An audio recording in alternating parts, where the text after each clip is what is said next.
I began this project in a very straightforward way.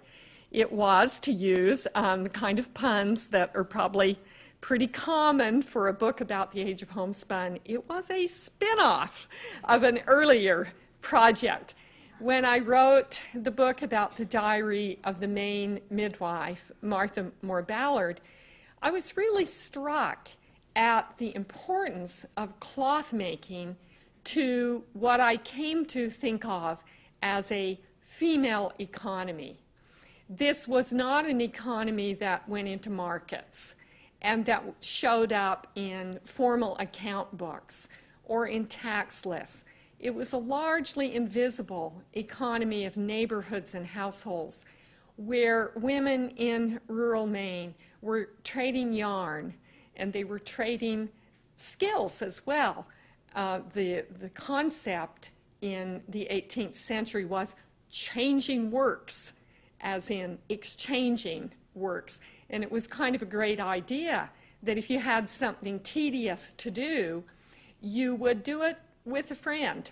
You would get together and spin at her house and get your spinning done, and then she would come to your house. You'd go back and forth and share skills, time, sociability, as well as products.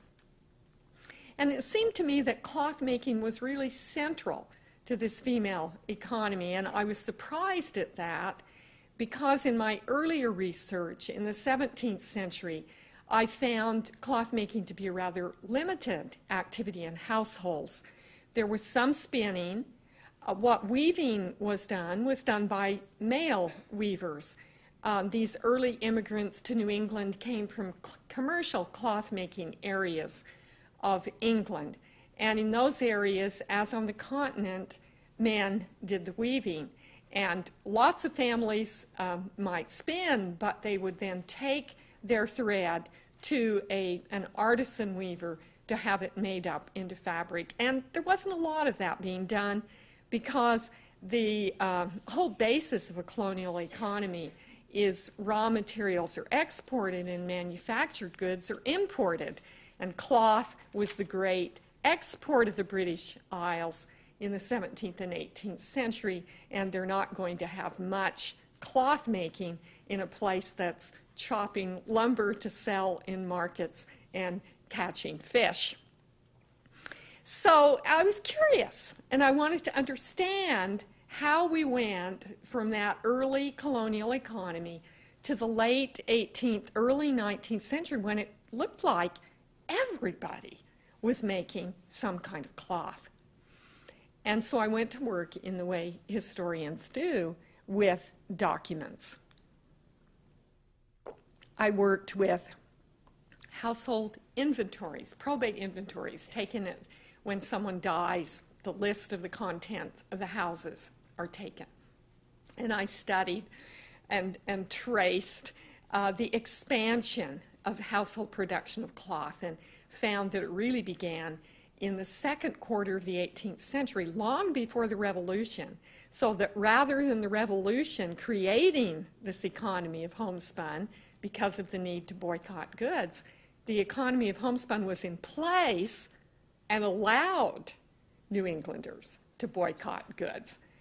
And so it was fascinating as I began to look at this. And I, of course, looked at diaries and account books and pretty well convinced myself that the things I had seen in Martha Ballard's diary were quite general to New England in the period. And then I ran into a scholar, Adrian Hood, who is now at the University of Toronto, but at that time was the curator of textiles at the Royal Ontario Museum in Toronto. And we began to talk. And her area of specialization was the Middle Atlantic. And she had been studying a production of cloth in Pennsylvania, particularly in Chester County, Pennsylvania. In the same period, I had been studying cloth in New England. And my, how different it looked. It was a revelation.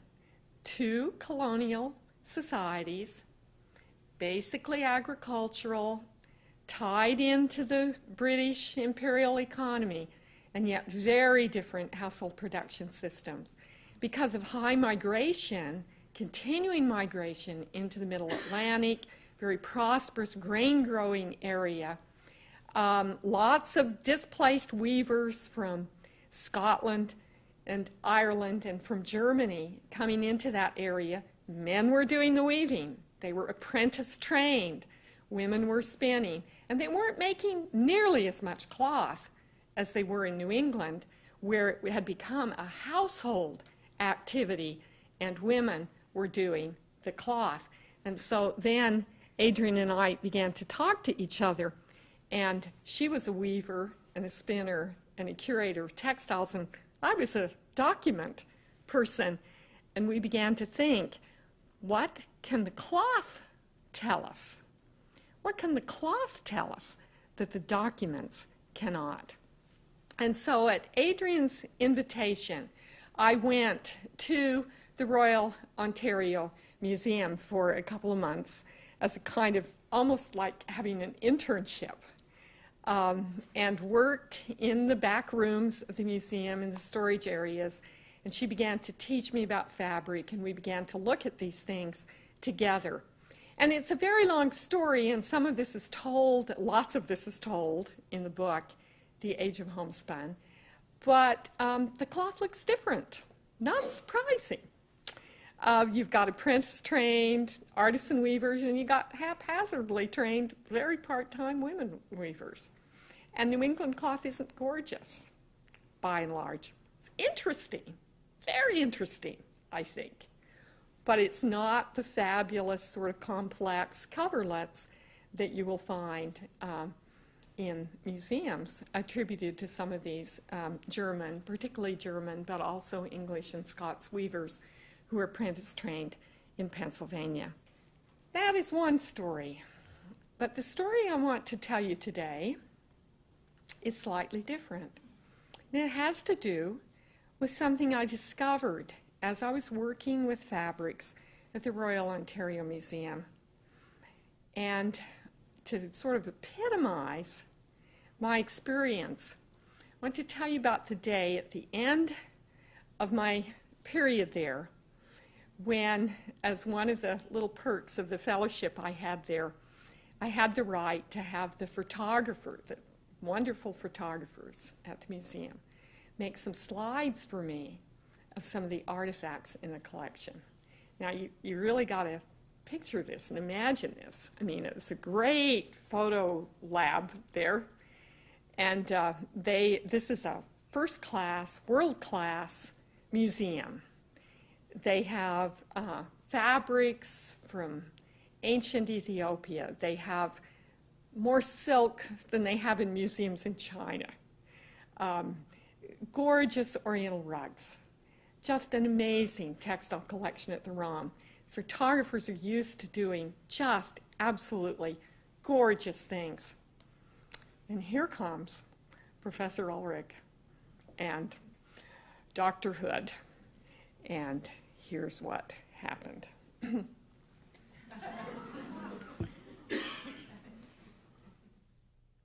Oh my, the photographer kept a straight face. At one point, I was just dying to take a picture of him because when we were photographing a plaid blanket, a very homely plaid blanket, I looked up and I realized the pattern was identical to his shirt. We were really into homespun. And I show you this slide because this is an official slide from the Royal Ontario Museum with an official museum label.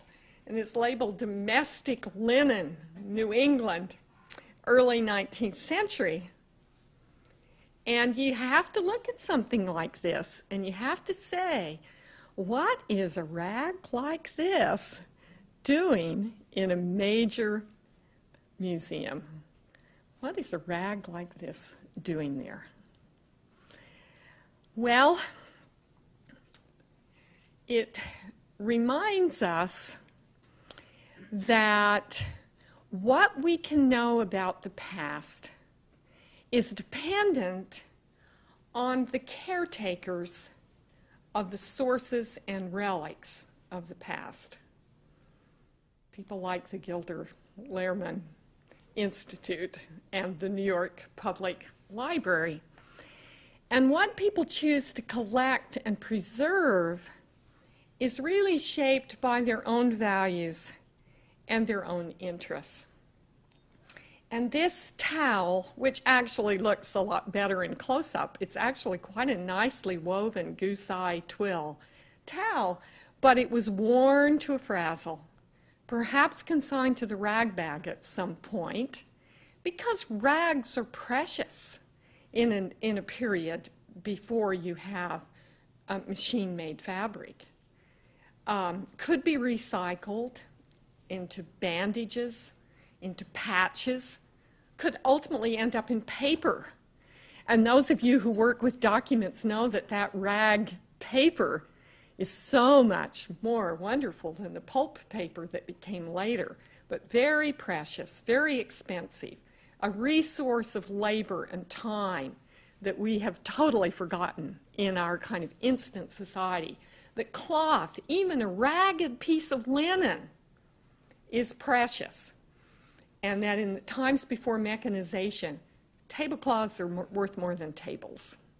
Blankets worth more than bedsteads. And the fabulous furniture that we see in, antique shows is probably worth less than some things that are worn into shreds because they are fabric and fragile. So, looking at this, we can say, okay, somebody understood the value of cloth.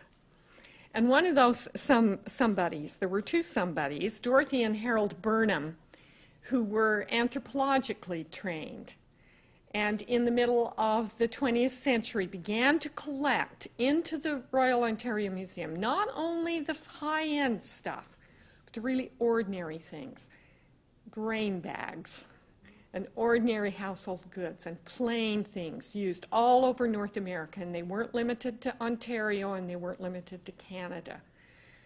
All kinds of fabrics. So because of them and because of a vision of that museum, I could be standing there with that quite bemused photographer creating this picture of a scrap of linen.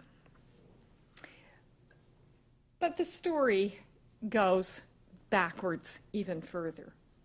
And what I've learned is I've continued now to work in the field of material culture and continue to teach courses that are object-focused, is that every physical object that survives over time has a life story, a kind of biography.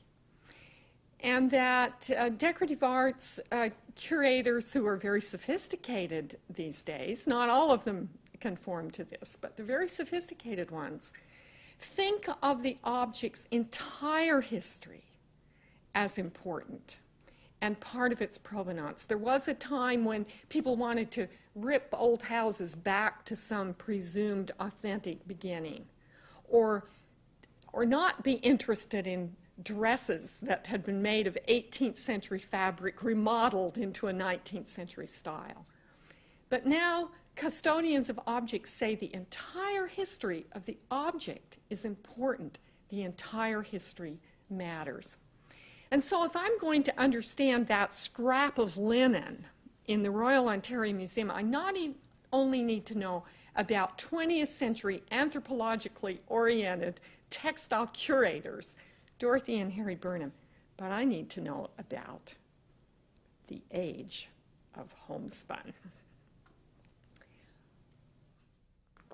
What I discovered in my first encounter with artifacts was that I literally could not understand colonial American household production without understanding the late 19th century celebration of that household production.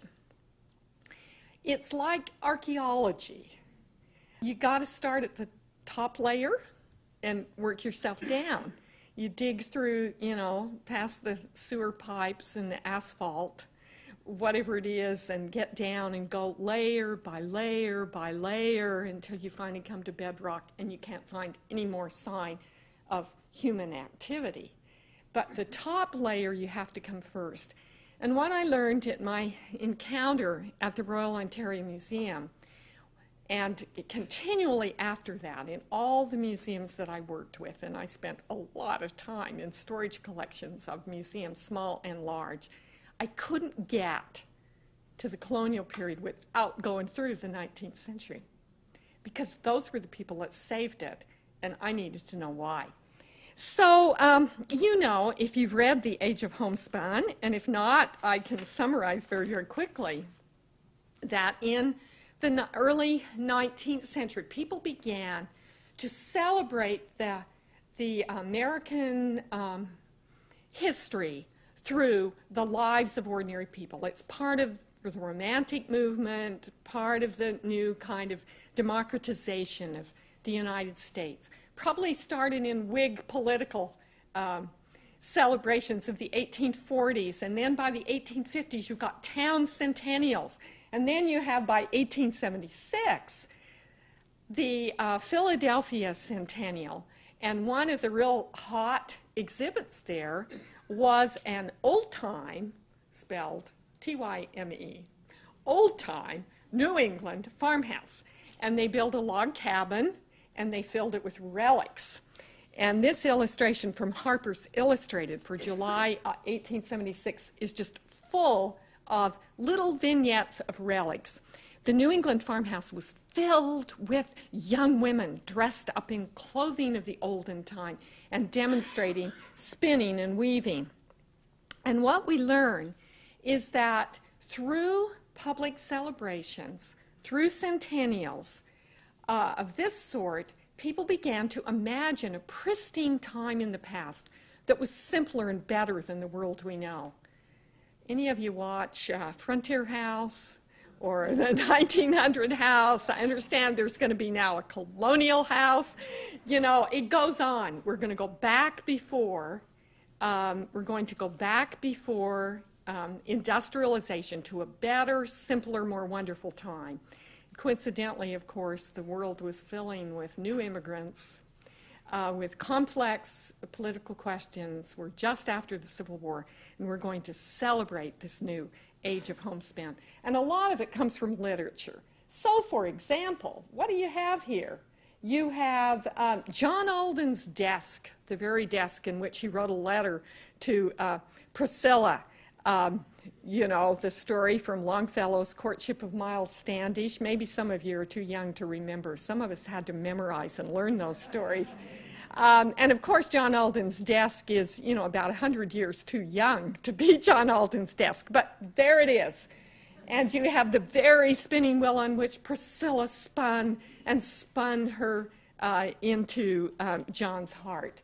So you have stories from Longfellow and Hawthorne and Harriet Beecher Stowe, stories about spinning, stories about the olden times, stories about hearth and home, and grandmother sitting knitting by the kitchen fire. And what happens as this big story, this national story, that the roots of American culture are grounded in the self-sufficient rural household, is that lots of people now who have been kind of left behind by this new industrial world can begin to connect up with this national story. So it's not accidental that the passion for a New England old-time farmhouse is when most farmers have fled New England and gone west, where you can make a living, or gone to the city. But New England is reborn through its own history. And New Englanders, wherever they are, participate in this. And so at the Royal Ontario Museum, I found lots of New England household linen.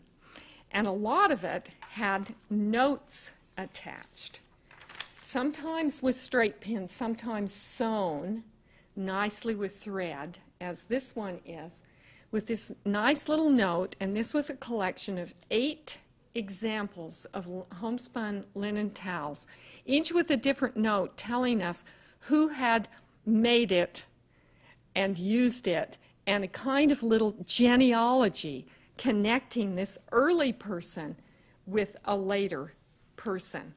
It's a meta story. My grandmother or great-grandmother or great-great-grandmother did it all herself.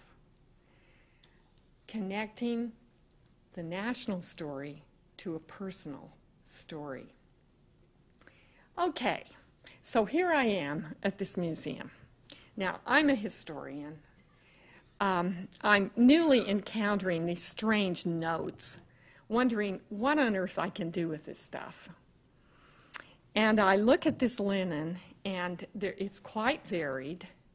Some of it has this netting on the ends in a different style, and the note says, and then these wonderful, mysterious ones where you'll have the little silk threaded EP initials at the top, and then at the bottom in kind of a smudgy ink, you get somebody who's actually inked another name, Elizabeth. So I have marks on the linen, and then I have these funny notes, and I'm thinking, I can't do anything with this. I don't know where it came from. In Canada, they just say United States. It could be from anywhere. I'm sitting there trying to put together the sort of a pedigree chart on the basis of these funny little spindly notes sewn in the corners. And I'm going nuts. I can't figure it out, and I'm just frustrated. Where did this stuff come from? It's about sentiment. It's about memory. But I'm a historian of colonial New England. I want to know, did it really come from the 18th century? Is this what those people were spinning and weaving? And what can it tell me about the actual work and the actual time? And I can't get through it because I've got to get through that archaeological layer of the 19th century, which is just loaded with sentiment. So I say to my friend, the curator, where did this stuff come from? Can we find any records in the museum? And it turns out it's just pretty new to the museum. It's come in quite recently, and nobody took down any history except the notes. And I said, well, did anything else come in at the same time? Maybe there's a record somewhere else. Now, this is a very large museum, very compartmentalized, each department separate. But fortunately, they'd started to computerize their records. So we looked, and lo and behold, in the costume collection, which was separate from the textile collection, there was a trinket box. And it had lots of little miscellaneous things in it, and it had more notes talking about these same people, but no date or place. And in the upper, to your right, in the upper right-hand corner, notice those two little tiny pieces of jewelry? They turned out to be just a beautiful little pair of crystal and silver cuff buttons. And can you see the initial EP, which is one of the initials in gold silk on one of those towels? So I was fascinated, but still totally frustrated. Is there anything else? Can we find anything else? Surely somebody wouldn't bring this stuff in and not tell us where it came from or what they knew about it. Well, now here's a moral you can take home with you, all of you who haven't labeled your pictures from your summer vacation. There was a photo album, not a single identifying mark of any kind. 19th century clothing. I don't know who the heck these are. Totally frustrated. And then we find an autograph book. And it's writing, and I'm thinking, great, we've got, a diary. It's stamped on the front, Susan Patterson. Now, there's been Susan's name. I think maybe Susan's the one who's been writing those notes pinned to the edge of the linen, so I think maybe I'm hot on the trail of Susan. And I start looking, and it's just awful. It's a lot of little sentimental poetry signed by all her friends, like the marks in a yearbook, except there's no place. We're in the 1840s, but most of them were signed Perry, P-E-R-R-Y. No state, no country, I don't know what's going. And so I had a little time. I was catching a plane home to New Hampshire, and I had a few hours, and I thought, well, I can't really open up any more drawers and look at any more stuff. I'm just going to read this darn thing from cover to cover. So here's another little moral for if there are any graduate students in the room about not giving up. And I started reading. I just went page after page after page. And then I hit something marvelous. Didn't know how marvelous it was at first because it was very conventional. It's written in from the Bible. May the Lord bless you and keep you. May the Lord shine his face upon you. May be gracious unto you, and so on. And then it's signed Candia, New Hampshire. Candia, New Hampshire. Couldn't believe it. And it's signed from her cousin, whose name is also Patterson. And then I got very excited because Patterson's a Scots-Irish name. And I had been doing research on the Scots-Irish of Londonderry, New Hampshire. So you could believe that as soon as I got home that evening, I ran to my study, and I had out on extended time from the library the 1850s town history of Londonderry, New Hampshire, which is loaded with genealogies. Bless those 19th century historians. And there were all my people. I couldn't believe that I could have been so lucky. I then headed next to the county courthouse in the county where they lived and started looking for probate records, and again hit pay dirt with a will that sent bequest to sons who had left Londonderry and gone to Perry, New York.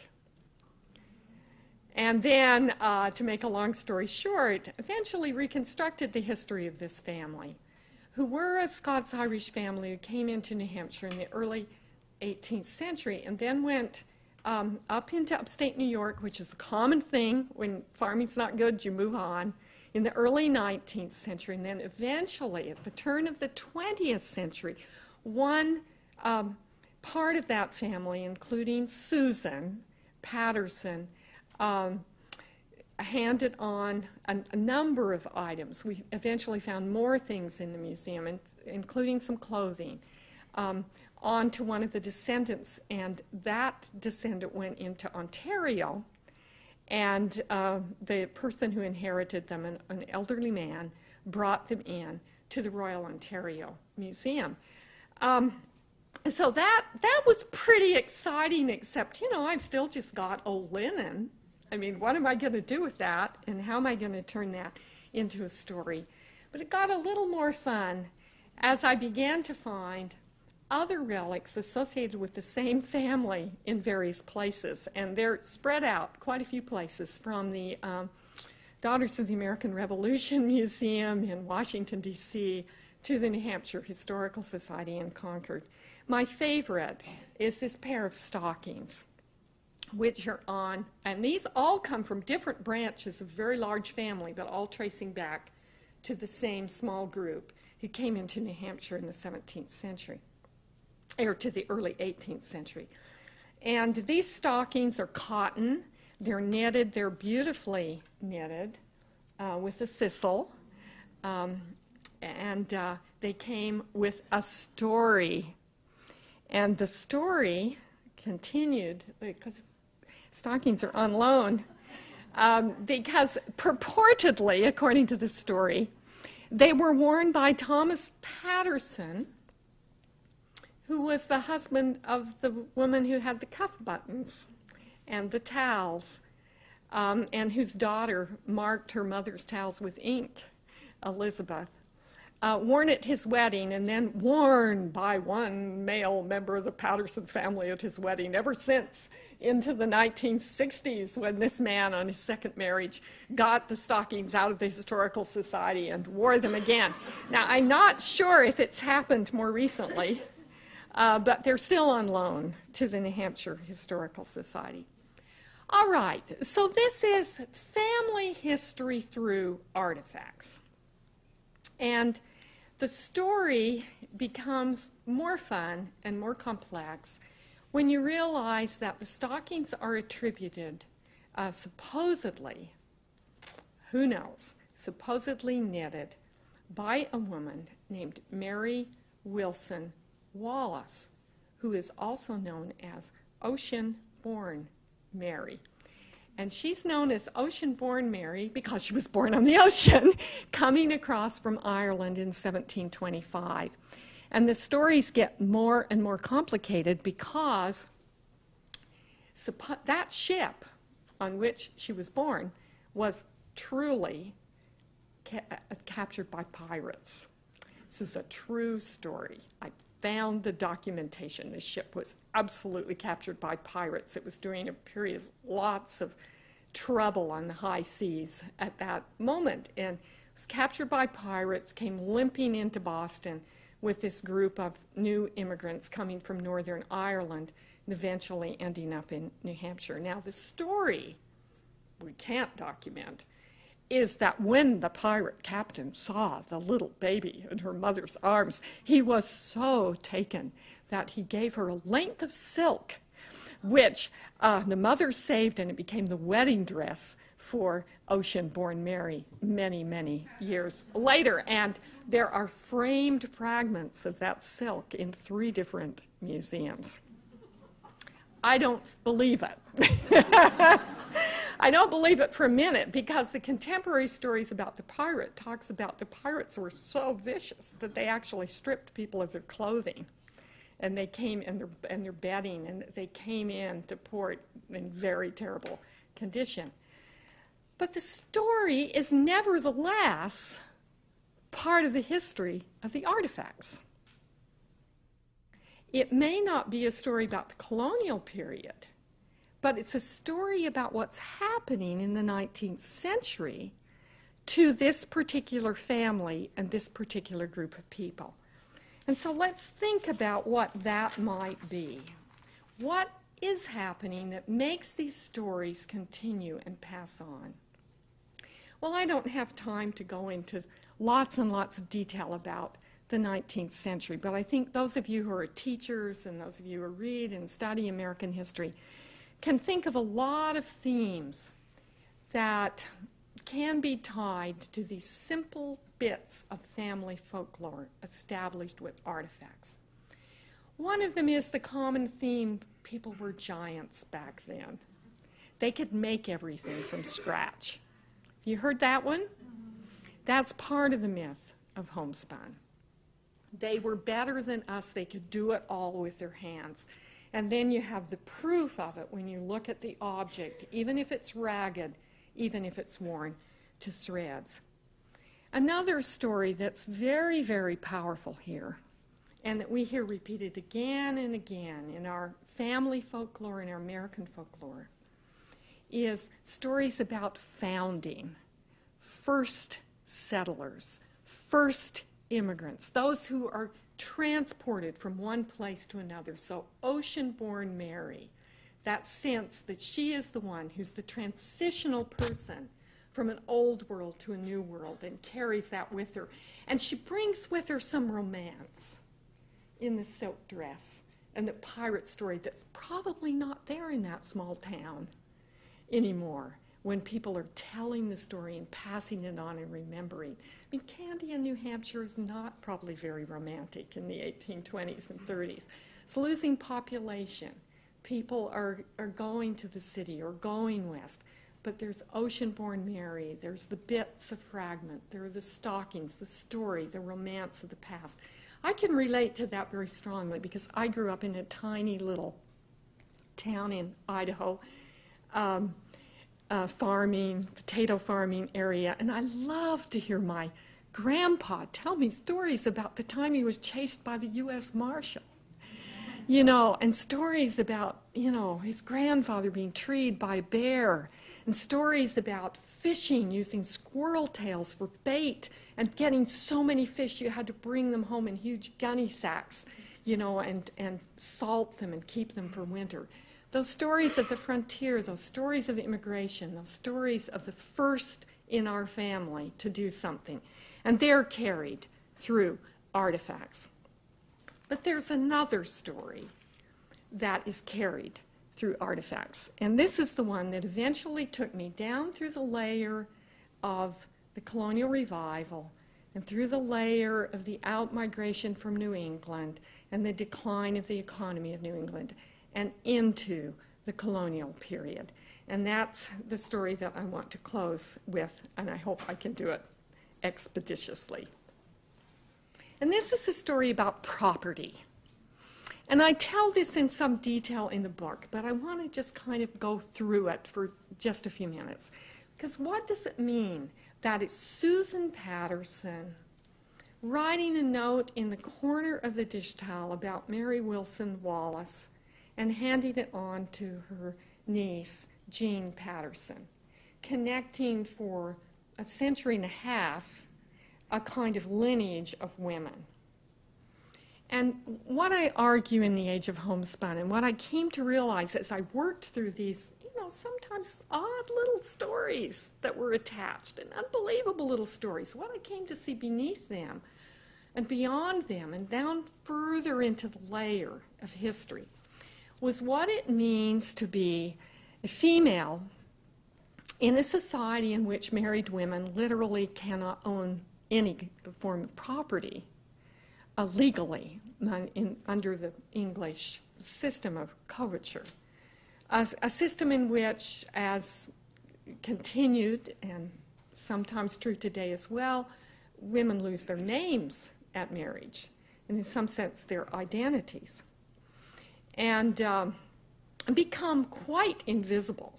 If you try to do genealogy and find female ancestors, you know how difficult it is to do because the patrilineal lines tend to construct the memories and the histories. And yet, we're remembering Ocean-born Mary. Kind of an interesting thing, isn't it? And connecting up to her through these objects and through these artifacts.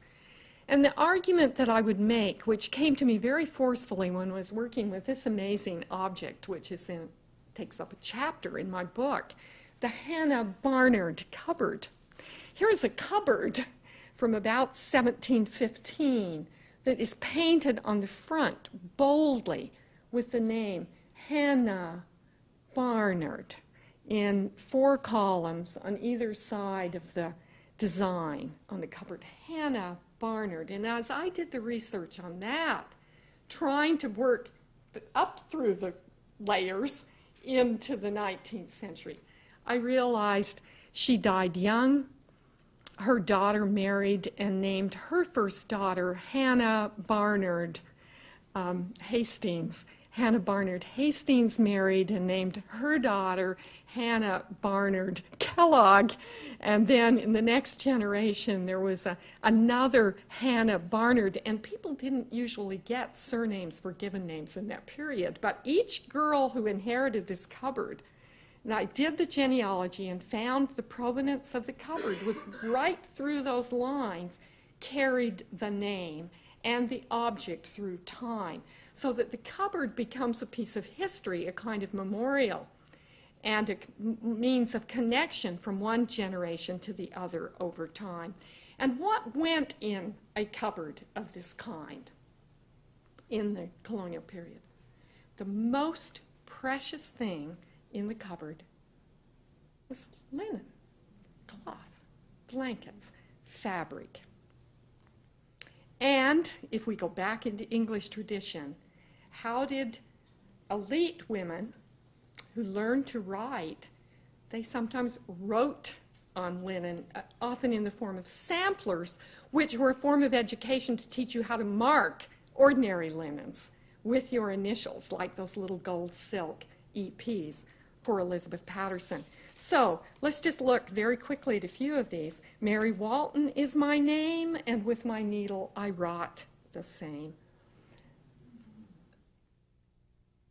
Hannah Westcar, her book, and this is the paternal aunt of Hannah of the Cupboard, who was literate and was writing a name in a book. Phoebe Howard, her verses, same sentiment. Mary Foote, her rug at the top. Martha Ballard, her diary. And those of you who have read A Midwife's Tale know that we wouldn't even know Martha Ballard's name if she hadn't put that particular inscription, because her first name, we would have known she existed, but almost nothing about her without the diary. But Martha, she was misnamed in some of the later records as Dorothy. And a family register done by Martha's granddaughter, which turned up long after I finished the book, with the names of the family, done in textiles. Patty Sessions, in the Age of Homespun, this one's wonderful because this is Patty Sessions, who started her sampler in Maine in 1811 and finished it in the territory of Utah in 1848 in a log cabin at the age of 54. And she's got her name in there. And my favorite, Sarah Silsby, which is a textile from the early 18th century, from about, mid-18th century, 1748. And I got a little graphic here so you can see this wonderful inscription. Sarah Silsby is my name. I belong to the English nation. Boston is my dwelling place, and Christ is my salvation when I am dead and in my grave, and all my bones are rotten. When this you see, remember me, and never let me be forgotten. Made in the 10th year of my age. So something about this owning property and marking property is about continuity, about a consciousness of the future, about a desire to make a mark on the world, about a desire to be remembered. Now, when I first started looking at the Sarah Silsby embroidery, I thought, oh my goodness, those Puritans, aren't they grim? You know, when I am dead and in my grave, what an awful thing. And then we remodeled our house. And in our children's bedroom, when they were little, we had had some just pine siding where the kids had been. And we took down a wall in the bedroom, and we found that our children had been dropping things through a knothole. And one of the things they dropped through the knothole was this wonderful little note. This house was built in 1972, the Ulrich family, G.D. Ulrich did the plumbing and heating. That's her father. John Gerald Horn designed it. Malone was the contractor. Think of all those men, those important men. I am 9 years old, but when you find this early writing, I'll probably be dead.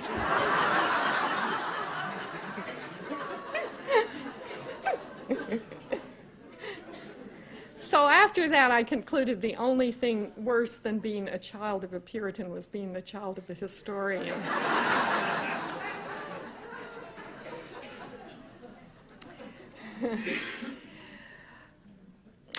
But I show you this because there's something just human, I think, about wanting to make a mark on the world.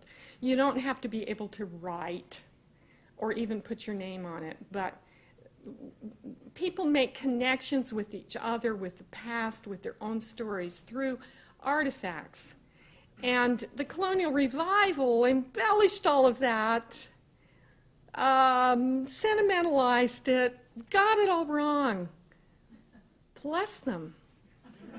They preserved it. They preserved it. And so I'm left with this feeling that, and I say this somewhere in the Age of Homespun, that people make history not only by what they do, but by what they choose to remember. It's a choice what we choose to remember. And I'm very grateful that the Gilder-Lehrman Society chose to remember ordinary people as well as famous people, humble people, women, working people, as well as founding fathers. And so I just want to close by reading to you the inscription from the little account book and diary that I used in A Midwife's Tale. It's a wonderful little diary about weaving, about the beginning of the early revolution, barely literate woman. But on one page of the diary, she writes, "Deborah Sylvester is my name. New England is my nation," spelled N-E-S-I-A-N. "Situate is my dwelling place, and Christ is my salvation."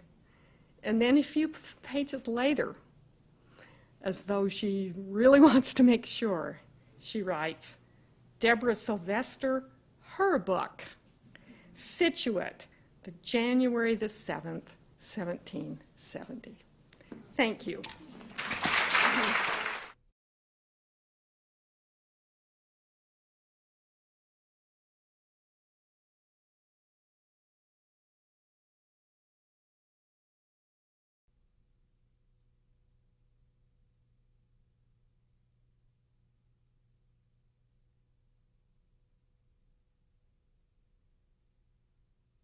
I began this project in a very straightforward way. It was to use the kind of puns that are probably pretty common for a book about the Age of Homespun. It was a spin-off of an earlier project. When I wrote the book about the diary of the Maine midwife, Martha Moore Ballard, I was really struck at the importance of cloth making to what I came to think of as a female economy.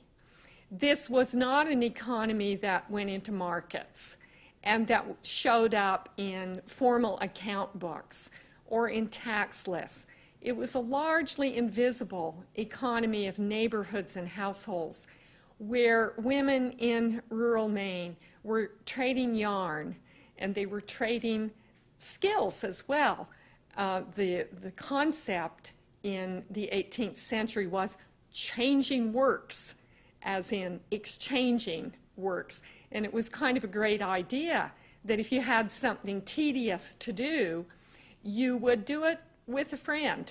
You would get together and spin at her house and get your spinning done, and then she would come to your house. You'd go back and forth and share skills, time, sociability, as well as products.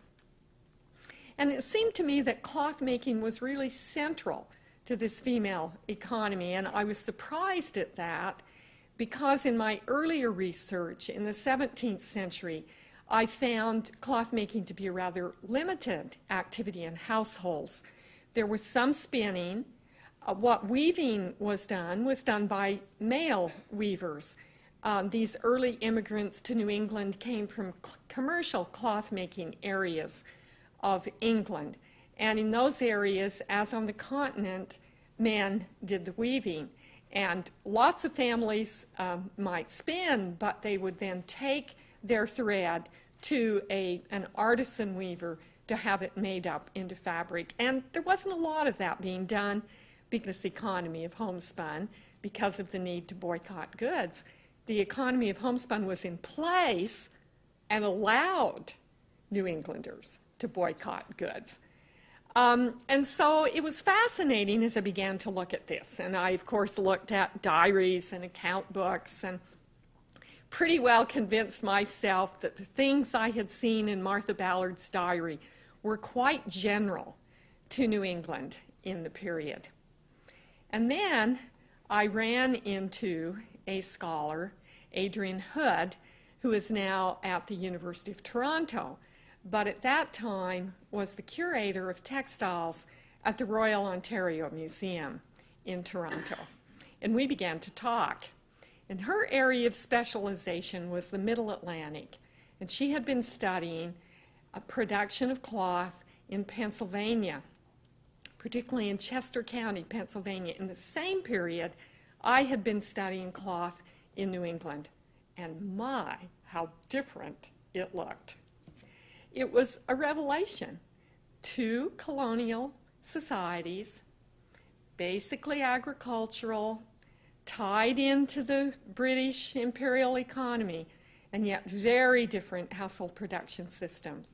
Because of high migration, continuing migration into the Middle Atlantic, very prosperous grain-growing area, lots of displaced weavers from Scotland and Ireland and from Germany coming into that area. Men were doing the weaving. They were apprentice trained.